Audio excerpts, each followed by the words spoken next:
Por que razão você segue a Jesus? Mateus capítulo 9, verso de número 27 e 28.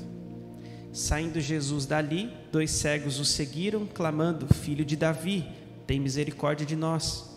Entrando ele em casa, os cegos se aproximaram e ele lhes perguntou: Vocês creem que eu sou capaz de fazer isso? Eles responderam: Sim, Senhor.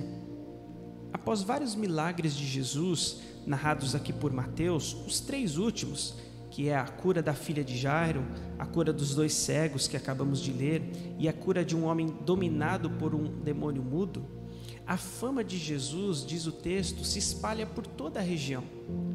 A pergunta de Jesus aos cegos nos faz refletir a respeito de algo muito importante. Ele diz: Vocês creem que eu sou capaz de fazer isso? Para discernir o que está acontecendo, precisamos entender que essa não é uma pergunta a respeito das capacidades de Jesus, mas uma pergunta a respeito da sua identidade, como se ele dissesse: Vocês creem que sou eu aquele que é capaz de fazer isso?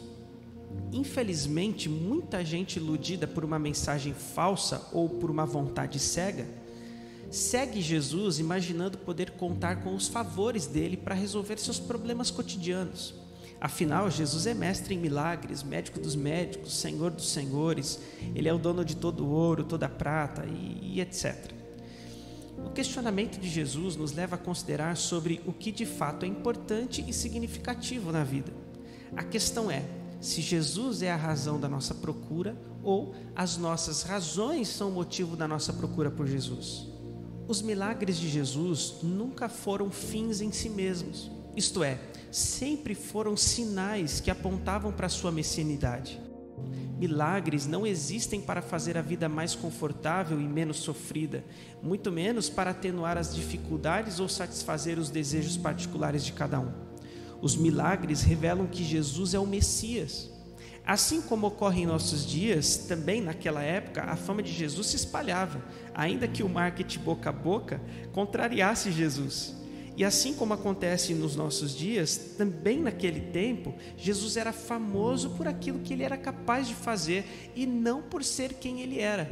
Jesus ficava famoso por seus milagres e não por sua identidade, como ele vai mesmo dizer em João capítulo 6, na conversa com os discípulos e com a multidão.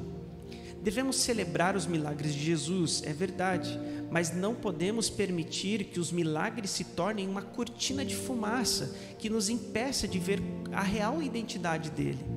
Jesus não é um milagreiro à nossa disposição. Jesus é o Deus digno de nossa adoração e ele é a nossa salvação. Com o passar do tempo, percebemos que o chamado de Jesus é muito mais profundo do que vê-lo fazendo milagres e ser abençoado por isso. Jesus quer que nós nos tornemos um outro tipo de pessoa, um tipo de pessoa exatamente igual a ele. Foi por isso que, quando Jesus chamou os seus discípulos, os chamou para que estivessem com ele.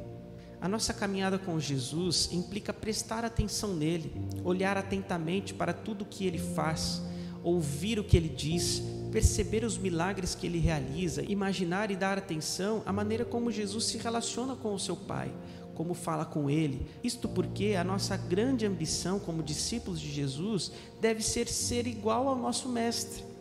Não é a fama de Jesus que nos move em direção a ele. A nossa grande expectativa e desejo é nos tornarmos pessoas iguais a Jesus, como diz Romanos 8, 29. Que esse seja o seu e o meu desejo, seguir a Jesus por quem ele é. Amém.